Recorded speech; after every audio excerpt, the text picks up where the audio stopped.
কি রে মামা, কি কি অবস্থা? ইয়ানে কি করস? দেখতেছস না এখানে বসে আছি।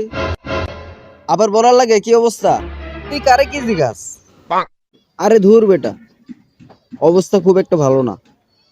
আর তোগলাইগা একটু আড্ডা দিয়ে মজা পাই না।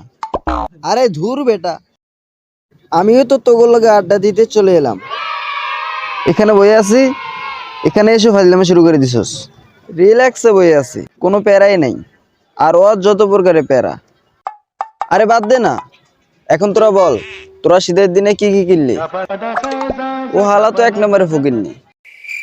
তুই আমারে ফকিরনি বলছস? ওয়ারে জিগালেই কাম হইব? অত মাত্র অল টাইম গরম, আমারে দেখতে কি ফকিরনির মতো লাগে? শীতের দিনে জামা কাপড় কিছু কিনতে পারিনি।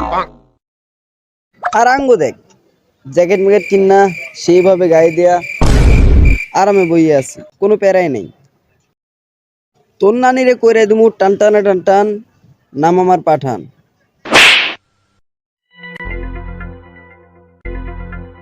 বিষয়টা মাথায় রাখবি।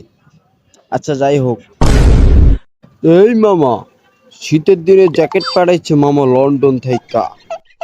আর এই জ্যাকেট শুধু আমার জন্যই। তোগো মতো ফকিনের এই জ্যাকেট পরার কোনো যোগ্যতা নাই, শুধু আমার।